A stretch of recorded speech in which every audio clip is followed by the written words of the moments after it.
Hello! Bonjour! J'espère que vous allez bien. Aujourd'hui, un live un peu particulier, comme vous voyez, on n'est pas 17h30 et on a un invité un peu spécial que vous n'avez jamais vu sur la chaîne. Je vous présente Thierry Jobin, qui est le directeur artistique du FIF.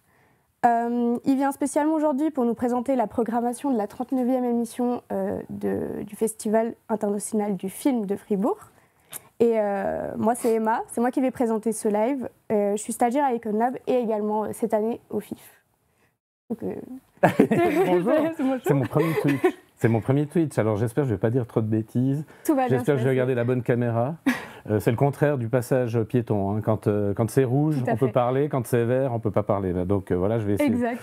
Si vous me voyez en train de regarder dans la mauvaise direction, c'est que j'ai rien compris. Je vais aussi essayer de zapper une présentation du festival à partir d'un téléphone portable, avec un écran en face de moi, toute une équipe qui regarde, il y a des modérateurs. Donc interdiction d'envoyer, ça ne sert à rien d'essayer d'envoyer des insultes, de critiquer les Jurassiens et les Valaisans, puisque je suis à la fois Jurassien et Valaisan.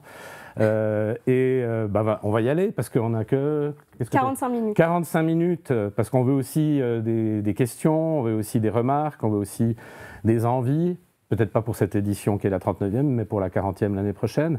Peut-être qu'on pourrait faire quelque chose pour ceux qui se sentent frustrés à la fin de cette présentation. On commence par des images, puis tu nous dis ce que c'est ? Allons-y. Allez.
Voilà, de quoi s'agit-il, Emma ?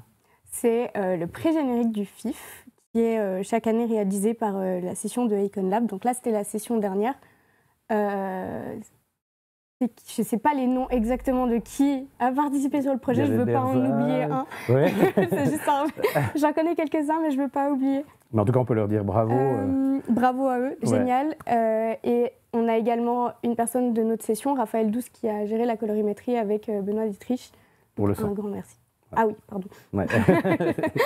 Non, on est toujours très fiers au FIF de ce qui est produit à partir du... Enfin, c'est toujours une naissance qui est magnifique. C'est comme une mini-production avec vous, avec l'école. Et en fait, à chaque fois, on est surpris. Si on les mettait maintenant, il y en a plus que 12, 13, ou peut-être même 14 qui existent, faites avec vous. Je pense que si on les mettait l'une à côté de l'autre, il n'y en a pas une qui ressemble à l'autre. À chaque fois, on est surpris. Et là, vous avez deviné qu'en fait, la thématique qui a touché les étudiants, c'était meurtre et mystère, le thème de cinéma de genre cette année. Je vais directement passer à la présentation des films. Donc, on va ouvrir le 20 et le 21 mars. Le 21 mars particulièrement pour le public avec la projection de Champions of the Golden Valley. De toutes les séances de commission artistique qu'on a depuis que je suis arrivé il y a bientôt 15 ans, c'est vraiment le film qui a eu les plus hautes notes de la commission artistique. On met de 1 à 6 et puis ensuite on en discute. C'est un documentaire fait par un Américain en Afghanistan autour d'un monsieur afghan qui était venu apprendre à faire du ski en Suisse et qui a rêvé de créer une équipe nationale, une compétition en Afghanistan, et bien évidemment avec l'arrivée des talibans, c'est quelque chose qui n'a plus été vraiment possible. À noter que si vous venez voir le film le vendredi, pour ces 2 projections du soir, il y en a une à 18h, une à 20h si je me souviens bien, il faut vérifier dans le programme, il y aura des rencontres avec non seulement le réalisateur, sa productrice, mais aussi le protagoniste principal qui est maintenant réfugié en Allemagne, qui sera présent pendant le début du festival, avec sa femme et ses 2 enfants. Donc ils vivent en Allemagne et ils seront là. En clôture, on va terminer, et j'étais assez content de trouver quelque chose d'aussi intéressant, c'était de faire une parenthèse du début du festival et de fin du festival autour de l'Afghanistan, dont on parle assez peu, et on parle assez peu voilà, de la condition des femmes particulièrement. Donc on commence avec des hommes qui essaient de faire du ski, et on termine avec des femmes qui essayent de faire plein de choses, et qui voient petit à petit leur liberté se réduire à cause de l'arrivée des talibans. C'est un film qui a été réalisé par une cinéaste afghane qu'on a reçue 2 fois. Elle était notamment dans le jury quand un film ukrainien, quelques jours après que Poutine ait envahi l'Ukraine, un film ukrainien avait gagné le Grand Prix. Et Sarah Mani, c'est son nom, elle avait été en compétition avec un film qui s'appelait A Thousand Girls Like Me. Là, elle a fait un film produit par Jennifer Lawrence, qui est donc l'actrice principale de Hunger Games, et Malala, qui est prix Nobel de la paix, qui est une Afghane réfugiée en Angleterre, sauf erreur. Elle a fait un film à partir d'images filmées directement par les femmes sur place, c'est-à-dire que son travail de réalisatrice, c'est surtout un travail de montage, et vraiment, ce qu'on voulait montrer avec l'ouverture et la clôture au FIF, c'est la fragilité des libertés, à quel point on doit y tenir, et aussi se souvenir de personnes qui vivent en enfer en fait en ce moment, et dont on ne parle plus beaucoup. Il y a une petite section coup de cœur qui concerne des films qu'on adore et qui n'auraient pas leur place dans le FIF, vu que le FIF c'est plutôt Asie, Afrique, Amérique latine, et donc du coup à un moment donné j'avais mis l'envie de pouvoir quand même montrer des films qui sont importants de notre point de vue. Et il se trouve que cette année, c'est 4 documentaires. Il y en a un sur Massacre à la tronçonneuse, qui essaie de démontrer à quel point Massacre à la tronçonneuse a aussi sa part de beauté, et surtout comment il a été créé dans les années 70, dans une période où il y avait à la fois la guerre du Vietnam, la révolte des jeunes, des années 70 où la jeunesse se battait contre le patriarcat, contre un système politique un peu à l'ancienne, etc. Et on voit ce film naître sous nos yeux. C'est le 2e film seulement au monde documentaire où Stephen King a accepté de participer. Et c'est aussi le film qui a gagné à Venise un prix que Venise donne chaque année, qui est le prix du meilleur film sur le cinéma de l'année. On va faire une soirée, ce sera le samedi 22, avec une copie restaurée de Massacre à la tronçonneuse à 20h, puis le documentaire en présence du réalisateur, qui est un ami depuis longtemps, Alexandre Philippe. C'est quelqu'un qui s'intéresse aux phénomènes de société et qui a notamment réalisé un sublime film qu'on avait passé, enfin j'en ai passé 8 de ces films depuis que je suis arrivé, tellement j'adore ce qu'il fait. Il avait fait un film sur la scène de la douche de Psychose, par exemple, qui était juste extraordinaire. La déposition, c'est un film qui aurait pu être dans cinéma de genre Meurtre et mystère. C'est un film sur l'abus sexuel d'un curé sur un jeune homme. Des années après, ce jeune homme va revoir son père et puis lui dit « Mais pourquoi tu m'as pas cru à l'époque? Pourquoi tu as cru le curé ?» Et en fait, ce qui m'a intéressé surtout, c'était le traitement du sujet, puisqu'évidemment, c'est un sujet qui touche pas seulement la France, puisqu'on est en France, on est à quelques kilomètres de la frontière suisse et de Porrentruy, mais aussi, bien évidemment, et malheureusement, beaucoup de gens en Suisse.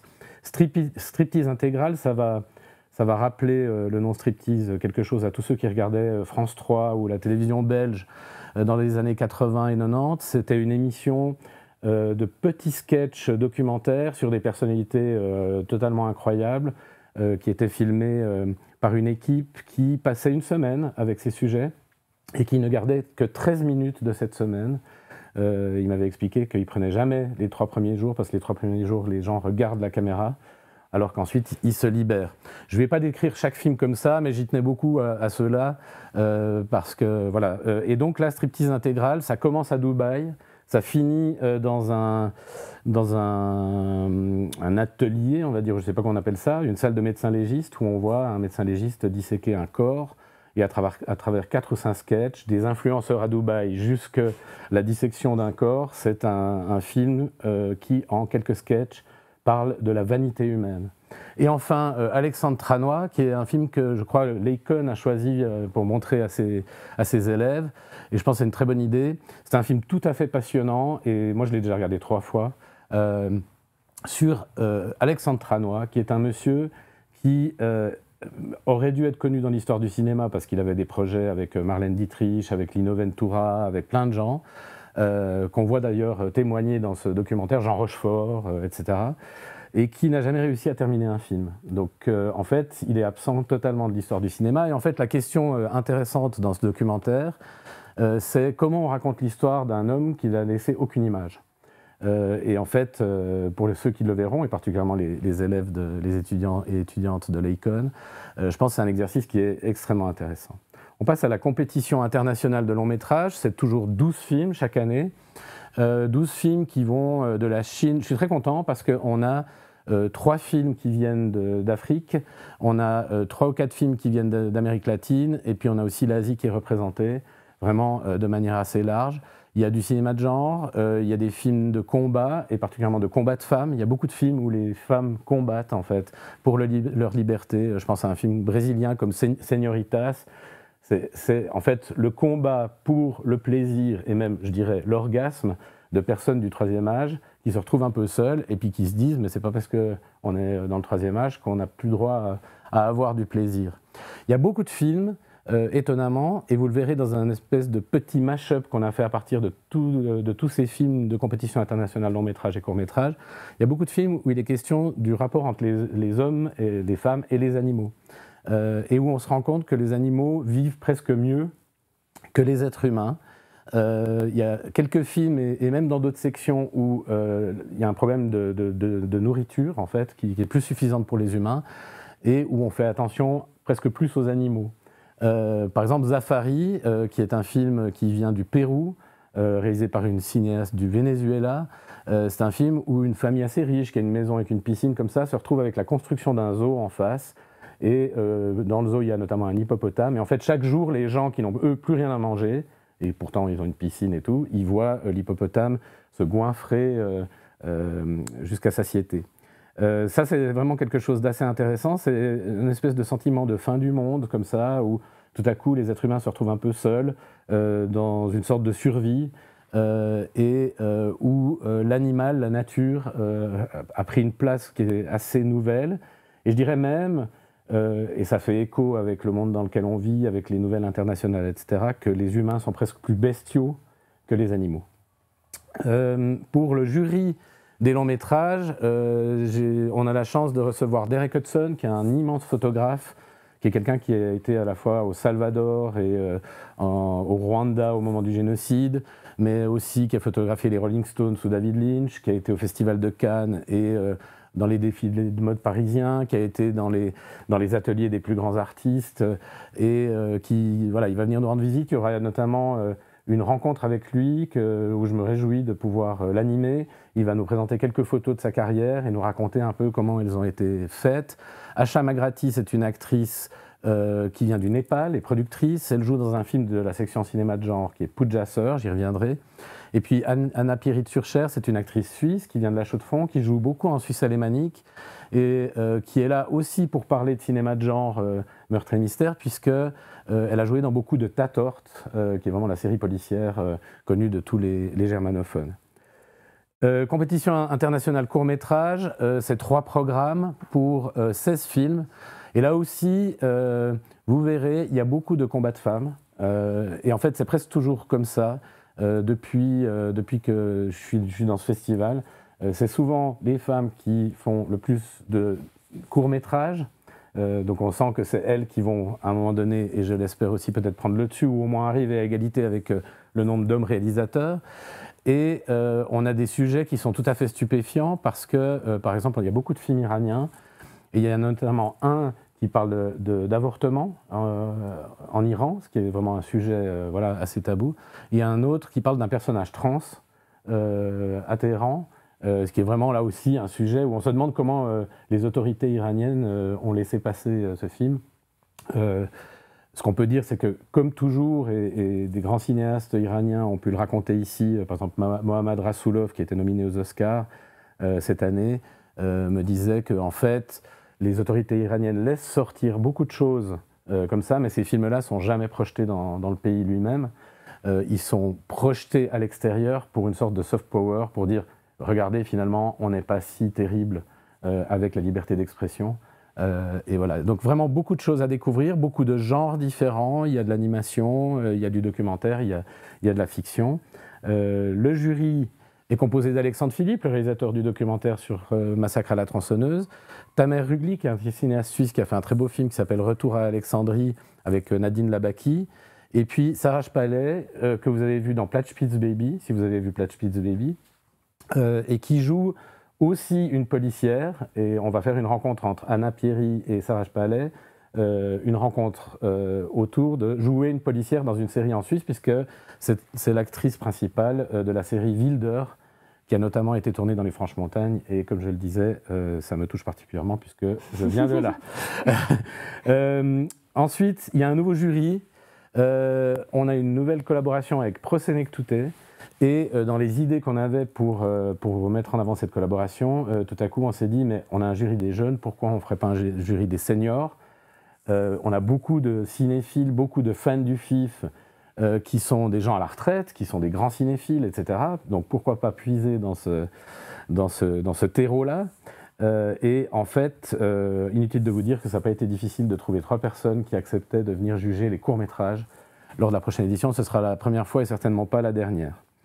Quelques images, le match préparé par votre collègue Berza, à partir des films de la compétition, longs et courts-métrages. Et j'espère que ça vous donne envie. Vous verrez qu'il y a des animaux et des femmes qui se battent.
Emma, ça réagit un peu? Dans les commentaires, oui, à fond. Des commentaires très positifs. Le FIF, c'est pas qu'un festival, c'est une expérience. Wow. Le FIF, c'est bien plus que des films, c'est une immersion et des cultures, des émotions et des histoires incroyables. Vous êtes prêts? #FIF 2025. Wow. Les films ont tous l'air intéressants. Et des gens qui sont d'accord avec le fait que ce soit le même ressenti. La phrase est très mal tournée, mais oui, c'était à la lecture, c'est pas la personne qui a écrit, parce que sinon on va non, mais des gens disent que oui, ils ont très hâte et que c'est plus que... Puis le comité de censure, vous avez pas dû trop... Ok, c'est bon. La coupe de cheveux, ça va, super. Tout est parfait. Vous avez vu, hein, j'ai mis les couleurs du FIF, en fait. Le rouge et le bleu. C'est parfait, t'es dans le décor. On part sur cinéma de genre? Allons-y. Cinéma de genre, c'est une section que j'avais créée en arrivant à partir de l'édition 2012. Mon idée, c'était que c'était plus facile de dire à quelqu'un viens voir cette année une enquête policière à Alger que viens voir un film qui se passe à Alger. Et puis en fait, ça a relativement bien marché puisque le public a quasiment doublé depuis 20 ans maintenant. Je pense que les gens ont moins peur en fait d'aller découvrir des cultures différentes puisqu'ils connaissent les codes de l'histoire qui va être racontée. Et là donc on est vraiment dans les codes du film d'enquête, parfois un peu de vengeance, avec des choses tout à fait étonnantes. Je ne vais pas toutes les décrire, mais il y a 1 ou 2 chefs-d'œuvre avec Jean-Philippe Bernard enfin moi je fais une présélection, j'ai donné je sais pas 200 titres, 300 titres de films assez récents mais aussi de plus anciens. On va creuser dans les catalogues. Normalement les gens qui vendent les films à travers le monde, ils nous adorent parce qu'on ne va pas demander des exclusivités, on dit voilà, on fait film d'enquête, meurtre et mystère. Qu'est-ce que vous auriez à nous proposer, même si ça remonte à il y a 4-5 ans, parce que parfois c'est des films qui n'ont même pas trouvé le chemin des écrans en Europe. Il y a un chef-d'œuvre absolu qui s'appelle Cure, Kiyoshi Kurosawa, film japonais énormissime. Et puis il y a un film plus ancien aussi qui date de 2014, La Ilsa Minima, là aussi film d'enquête juste incroyable. Le film qui nous a donné envie avec Gaël Genet, qui est la responsable de la programmation, chez moi c'est la personne qui travaille le plus du côté de l'artistique, puisque une fois qu'on a décidé les films, c'est elle qui cherche les copies, qui règle les droits, qui s'occupe de savoir quels sous-titres on a, qui fait la connexion avec la technique, avec le catalogue pour toutes les photos. Enfin bref, merci Gaël, si tu nous regardes. C'est Santosh. On a vu ce film à Cannes l'année dernière. Et Santosh, c'est une histoire classique d'enquête. Voilà, il y a une jeune fille retrouvée au fond d'un puits. Elle a été probablement violée. On est en Inde, sauf que l'intérêt du FIF, c'est qu'on va aller justement dans une culture différente. Et en fait, ce qui se passe dans ce film-là, c'est qu'il se passe en Inde, il y a une espèce de règle comme ça qui fait que quand une femme devient veuve, elle a le choix. Soit elle peut recevoir une mini-rente, soit elle peut reprendre le métier de son mari. Et en fait, l'héroïne du film, son mari était policier, et donc elle devient flic. Elle devient flic dans un monde ultra patriarcal, ultra macho, etc., jusqu'à ce que une policière un peu plus âgée, qui a formé une brigade sur les crimes sexuels particulièrement, et on sait, il y a eu des séries sur Netflix extraordinaires sur ces sujets-là, à quel point c'est un sujet malheureusement extrêmement récurrent en Inde, lui propose de rejoindre la brigade. Et il se trouve que en fait, cette femme qui n'avait jamais pensé devenir policière a une espèce d'instinct presque à la Columbo quand elle arrive quelque part, etc. Donc ça se suit de manière assez extraordinaire. Je ne vais pas vous raconter tous les films, mais il y en a un qui a failli être le film d'ouverture, c'est The Plot. The Plot, c'est un des nombreux films sud-coréens. Il y a Revolver aussi, il y a Following, qui sont dans cette sélection. On adore toujours le cinéma sud-coréen, évidemment, parce que voilà, il y a une diversité, une folie, une manière de faire, un savoir-faire qui est juste incroyable. The Plot, c'est un film sur des agences qui maquillent des assassinats en accident. Et donc, et c'est vraiment pas... c'est comme une sorte de Rubik's Cube, parce qu'en fait, les mecs disent « Ok, donc pour tuer ce gars, on va calculer à quelle heure le soleil va se refléter dans la vitre, qui va éblouir le chauffeur. » Enfin, j'invente, hein, mais il y a des choses comme ça dans le film. Okay. Et tout est une espèce d'imbrication comme ça, assez extraordinaire. Tu nous parlais de Pujasur avant. Ouais. Ah oui, pardon, Pujasur, j'y reviens. Pujasur, c'est un film qui a été réalisé par un cinéaste népalais, produit avec lui par son épouse, qui est l'actrice principale, donc, qui sera dans le jury international. C'est la 3e fois qu'ils viennent au FIF. Il y avait notamment eu White Sun, qui avait gagné 4 prix, je crois, il y a quelques années. C'est vraiment un des grands réalisateurs du cinéma népalais.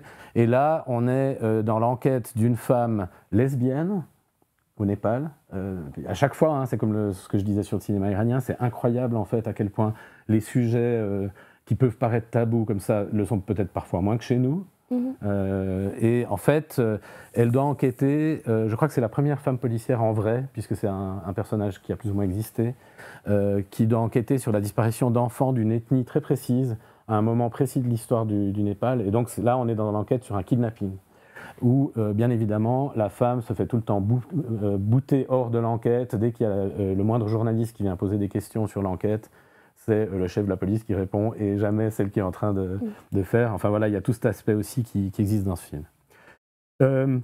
Vous savez que donc, chaque année, c'est bizarre, c'est pas écrit de la même manière que les autres slides, comme vous l'aurez remarqué. Là, on peut avoir des commentaires négatifs sur cette chose-là.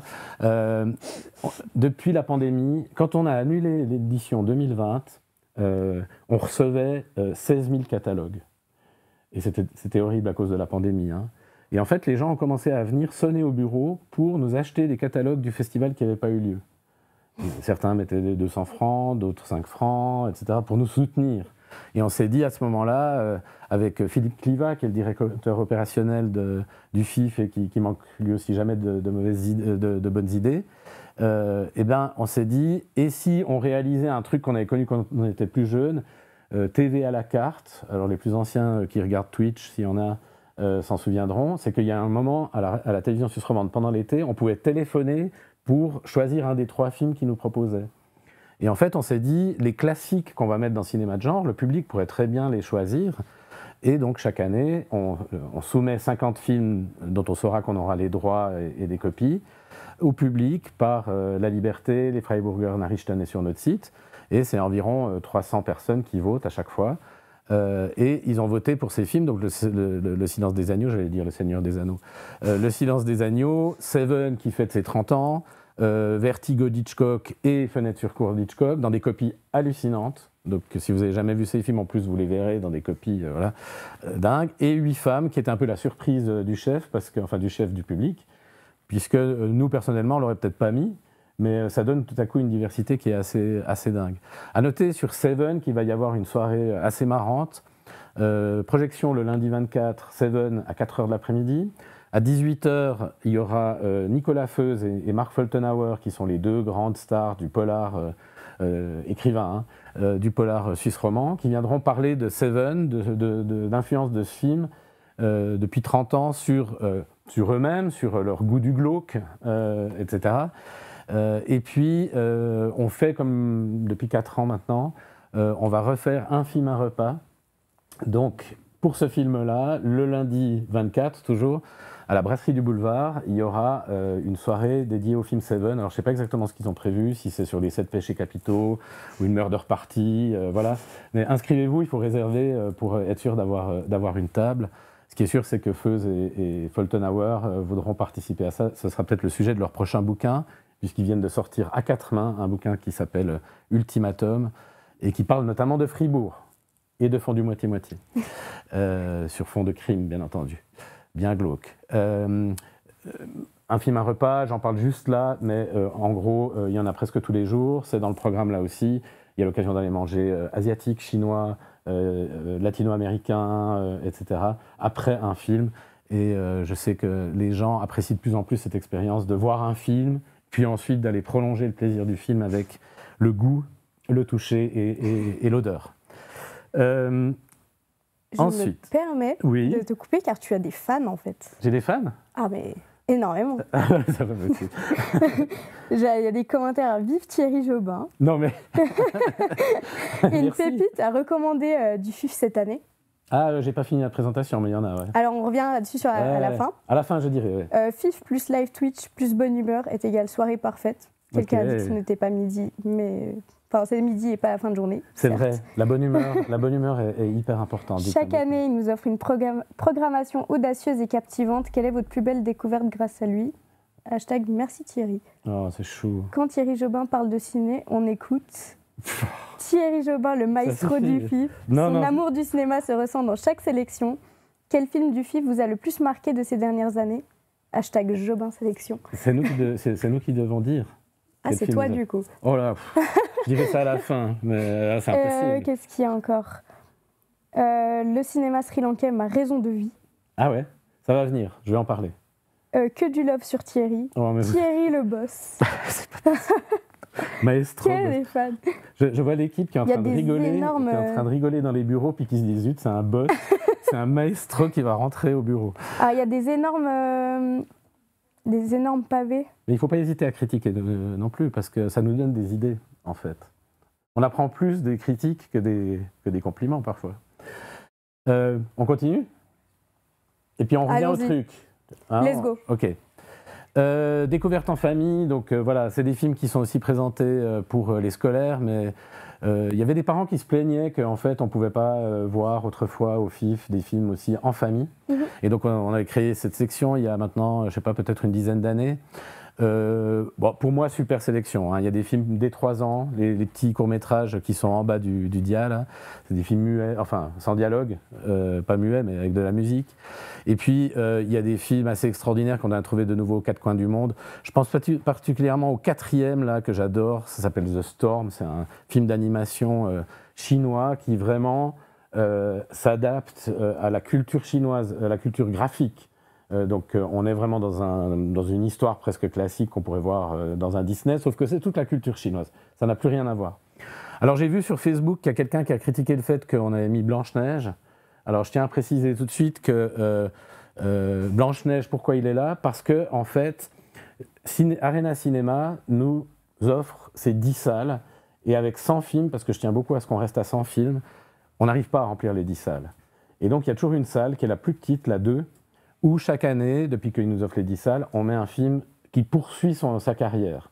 Alors voilà, c'est aussi une demande d'Arena, une discussion avec Patrick Tavoli, qui en est le patron et qui est vraiment un ami, où il me dit, voilà, moi je prolongerais bien, l'année dernière, il y a 2 ans, c'était John Wick 3, l'année dernière, c'était Dune 2, etc. Et on a mis Blanche-Neige. Il m'a proposé Blanche-Neige, j'ai dit immédiatement oui. Pourquoi ?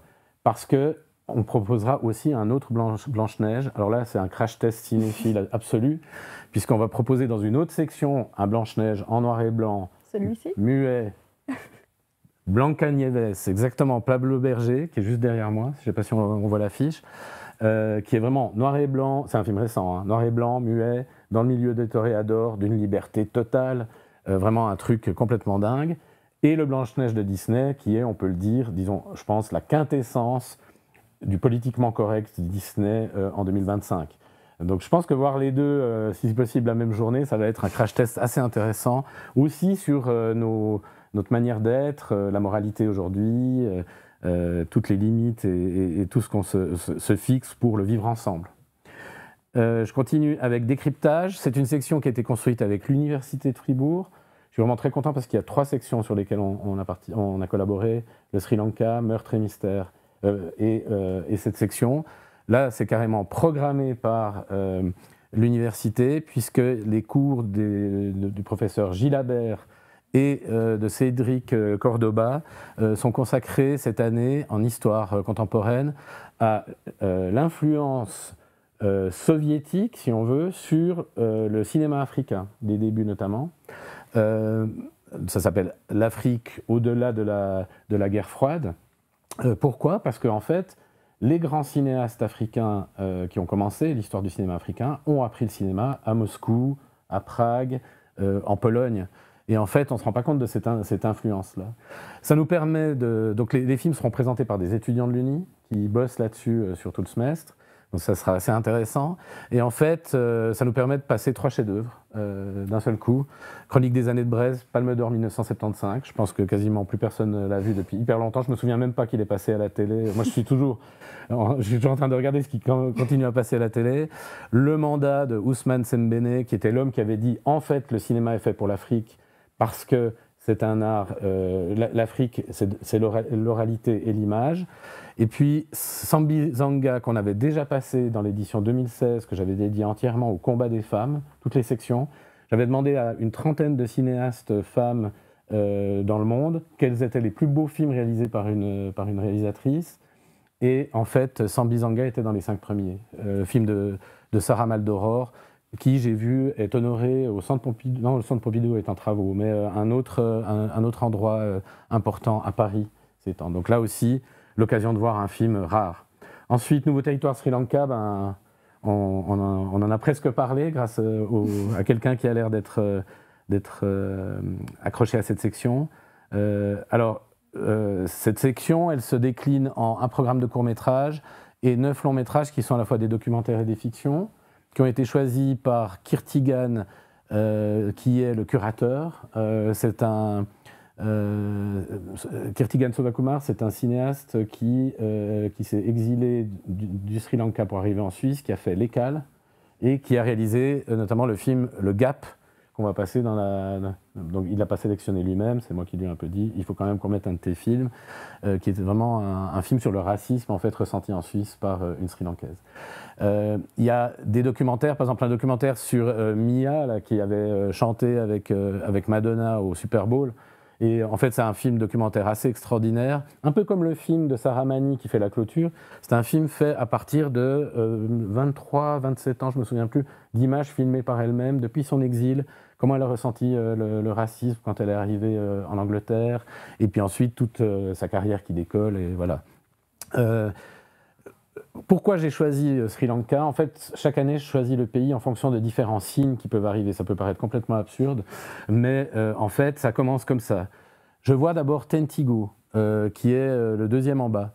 Tentigo, moi j'avais l'habitude de voir des films sri-lankais où ça parlait beaucoup de la guerre civile qui a duré 26 ans, qui a fait, voilà, aujourd'hui encore, et au journal, au téléjournal, au 19h30, l'autre jour, on en a encore parlé, d'un Sri Lankais qui a été, un Tamoul qui a été renvoyé dans le pays, puis qui maintenant accuse l'État suisse et demande de réparation parce que quand il est retourné là-bas, il a été vraiment maltraité. Donc j'avais l'habitude de voir ce genre de sujet un peu tout le temps, et j'attendais un peu le moment où tout à coup on voyait autre chose. Et Tentigo, c'est un film qui m'a fait beaucoup rire, qui a gagné un prix au festival de Tallinn, qui est un festival important maintenant. C'est un film sur les traditions sri-lankaises, et en fait, notamment la tradition que quand quelqu'un décède, on expose son corps. Et en fait, le problème dans ce film, c'est que le vieux père qui est décédé, son corps est doté d'une immense érection. Et en fait, comment exposer le corps dans ces conditions-là, c'est un peu le problème qu'il y a dans le film. Donc c'est une sorte de comédie autour des traditions qui est assez dingue. Ça, c'était le premier signe. Le deuxième signe, c'est un monsieur qui se retourne quand je suis en train d'attendre dans une file d'attente au Festival de Toronto. À Toronto, on n'attend jamais, mais là, il y avait une file d'attente, et le monsieur se retourne, vous faites quoi? Je suis à Fribourg, et vous? Et puis il me dit, moi, je suis le directeur du festival du film sri-lankais de Californie. Donc je me dis, tiens, deuxième truc. Et puis arrive un troisième truc assez étonnant. J'ai une fille qui est métisse Suisse-Rwanda. Et puis dans le petit magasin qui est dans mon quartier, à Beaumont, donc tout le monde aura deviné quel petit magasin c'est, il y a une vendeuse qui sourit tout le temps, etc., qui a la même peau que ma fille. Donc j'ai dit, un jour avec mon épouse, on lui a dit, mais vous êtes aussi métisse? Elle a dit, non, je suis du Sri Lanka. Et en fait, c'est vraiment là que je me suis dit, maintenant, il faut que j'aille voir ce qui se fait dans le cinéma sri-lankais. Et c'est vraiment là que cette section est née. Et je dois dire que jamais, de tous les nouveaux territoires que j'ai faits, que ce soit Madagascar, la Moldavie, la Macédoine du Nord, bien sûr, il y a eu des gens qui sont venus, qui habitent à Fribourg, des Macédoniens, par exemple, la dernière fois, qui venaient en pleurant, en disant merci beaucoup de pouvoir nous permettre de montrer notre culture, mais jamais autant que cette année, avec les Sri Lankais, il y a un enthousiasme, un engouement de la communauté à ce point. On ne sait presque plus où mettre tout ce qu'ils nous proposent. Et par exemple, le 14 mars, à Fribourg-Centre, puisqu'on a déjà ouvert les caisses là-bas, ce qui me donne l'occasion de vous dire, voilà, si jamais les caisses sont... c'est aussi sur Internet, mais il y a des gens qui vous sourient, des humains qui vous vendent des billets, vous apportent aussi quelque chose d'autre. Eh bien, le 14 mars, il y aura tout l'après-midi des démonstrations de danse et de musique du Sri Lanka organisées par des gens d'ici, de la communauté qui vient d'ici. Donc c'est vraiment une découverte, et je trouve que c'est important cette section parce qu'on vit dans une société vraiment multiculturelle, mais en fait, comme on est suisse puis qu'on est un peu timide, on n'ose jamais trop demander. Je sais pas, quand on passe dans notre bâtiment et puis qu'on sent une bonne odeur de cuisine qu'on n'a jamais sentie, on n'oserait jamais sonner pour dire « Excusez-moi, mais cette odeur, elle vient d'où ?» Donc le FIF, ça vous permet d'entrer en contact avec des gens qui sont peut-être vos voisins. Ensuite, carte blanche, Jérôme Paillard. Jérôme Paillard, c'est quelqu'un que, si vous n'êtes pas dans le cinéma, vous ne connaissez certainement pas. C'est quelqu'un qui est extrêmement important pour le cinéma actuel et depuis 30 ans, puisqu'il était producteur. Et puis, un jour, on lui a proposé de reprendre le marché du film de Cannes, qui était à ce moment-là une sorte de foire de Fribourg, sauf qu'à la place des baignoires et des tondeuses à gazon, il y avait un stand pour le porno, un stand pour l'horreur, etc. Puis c'était un peu, voilà. Il a réorganisé tout ça, il en a fait le plus grand marché du film du monde. Je crois qu'on est 15 000 accrédités quand ça a lieu.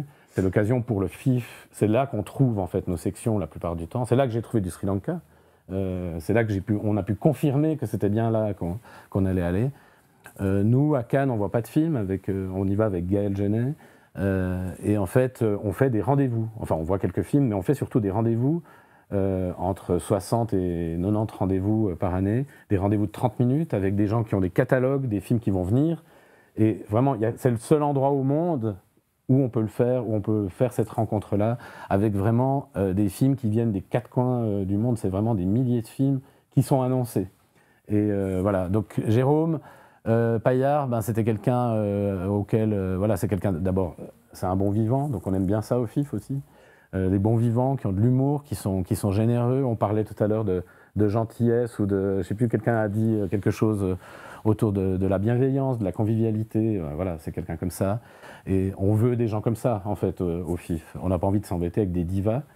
Et donc il a choisi 5 films, dont Blancanieves, qui est donc ce fameux Blanche-Neige, qui permettra de faire un crash test avec la version Disney. 2 films latino-américains importants, un qui aurait pu terminer dans le cinéma de genre, c'est El Secreto de sus Ojos, et puis Wild Tales, Relatos Salvajes, qui est vraiment un film où les gens pètent un câble. En fait, c'est vraiment voilà, chef-d'œuvre de Satyajit Ray, qui a été le plus grand cinéaste indien de tous les temps. La Maison et le Monde, qui vient d'être restauré. Il y a une projection il n'y a pas très longtemps à Paris de la nouvelle copie. Et un film suisse, L'écrivain public, de Jean-François Amiguet, parce que quand il était encore producteur, Jérôme Paillard l'avait produit. Et depuis hier, je sais qu'en fait, Jérôme ne le sait pas, mais Jean-François Amiguet va faire un saut. Il va descendre des volets, lui, il habite, pour venir raconter comment s'était passé ce tournage à l'époque. Pardon, je suis allé trop vite. J'ai demandé à Berza de faire 3 mash-ups. Un pour les compétitions, un pour ce qui est l'ADN du FIF, c'est ce qu'on va voir maintenant, ça veut dire tout ce qui est Asie, Afrique, Amérique latine, et puis enfin il y en aura un dernier avec tout ce qui est, je vous le dis après. Malheureusement il nous reste plus que 5 minutes. Ouais, on va y arriver. Ça joue? Ouais. Ok.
Les films de minuit, qui sont toujours un truc intéressant, surtout pour les étudiantes et étudiants, parce qu'on vous voit beaucoup dans ces séances-là. Passeport suisse, les 10 ans de Doc Mobile, avec trois choses sur la gauche. Je vais vite parce qu'il reste 4 minutes. Doc Mobile, c'est une boîte qui a été fondée il y a 10 ans à Fribourg et qui gagne des prix un peu partout. Donc c'est des gens, Marco Lexa, Francesca Scalisi, il faut s'approcher d'eux parce qu'ils savent amener des films partout dans le monde.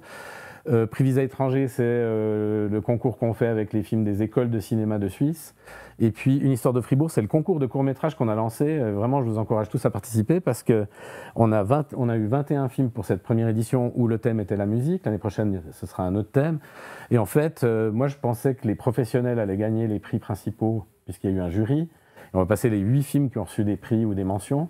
Et en fait, les 2 premiers prix ont été faits par des amateurs qui n'en reviennent pas, qu'ils auront une projection en salle. Les minuits sont pas mal. Hein. Il y a 100 Liters of Gold, c'est un truc autour de la bière en Finlande, et à quel point ça rend fou. Il y a des films sud-coréens, notamment il y a Exhuma, qui sera le film en 4DX pendant toute la semaine, ou Exhuma, exhumer, vous avez compris. Il y a des trucs au fond des tombes. Il y a un film extraordinaire qui était au NIF, mais que je remets parce que je l'adore, et puis je le voulais l'année dernière, mais il sortait en Inde en juillet, donc il ne voulait pas nous le donner. C'est Kill. Kill, c'est un des plus gros films d'action de ces 10 dernières années pour moi. Vraiment un truc complètement dingue, indien. Et puis, il y a Rabia. Rabia, c'est un film vraiment, là, pour le coup, très sérieux, où une jeune réalisatrice a décidé de raconter ce qui se passait dans ces maisons en Syrie qui accueillaient des jeunes femmes occidentales qui rêvaient de rejoindre des djihadistes, mais en fait elles étaient d'abord placées dans une maison où elles étaient éduquées à la dure à devenir femmes de djihadistes, c'est-à-dire accepter d'être violées par leur mari, etc. Et puis je terminerai par 40 Acres, qui est vraiment un film qui sera le dernier minuit, qui est un film qui répond à tout ce qui se passe en ce moment, puisque dans le film qui se passe dans un futur proche, les États-Unis sont aux prises à une grande guerre civile, il n'y a plus d'animaux à manger sur la Terre, et en fait toutes les minorités, que ce soit les afrodescendants ou les natifs des Premières Nations américaines, sont réfugiés au Canada, où ils sont devenus agriculteurs, et en fait ils se font sans cesse attaquer par des gens qui viennent des États-Unis et qui, eux, veulent continuer à manger de la viande, et sont devenus cannibales. Voilà. Okay. Est-ce qu'on arrête là ou bien parce que j'avais plein d'autres choses? Ah non, on va pas arrêter là. On va vous montrer le dernier mash-up de Berzah et puis après on prendra quelques questions. Il y avait d'autres choses à dire parce qu'il y aura du online, il y a des choses à Fribourg Centre, des animations, il y aura... Tout est sur le site. Voilà, tout est sur le site. N'hésitez pas à aller un petit peu fureter par là. On va terminer avec les séances de minuit. Non, pas les séances de minuit. Tout ce qui est fun au FIF. Et j'ai dit à Berzah, ce qui serait cool, c'est de mettre les trucs pour les enfants de 3 ans et le film de zombies thaïlandais, par exemple. Voilà. Et ça donne ça.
On reste là-dessus. Merci Berzah. Ouais, vraiment. Ça donne envie. Ah bah oui, à fond. En tout cas, moi, ça me donne envie. Moi, je suis le plus malheureux parce qu'en fait, pendant le festival, je peux aller voir aucun film. Bah, Econ, vous avez 2 séances, il me semble. Oui. En tout cas, le lab va 2 fois. Ouais.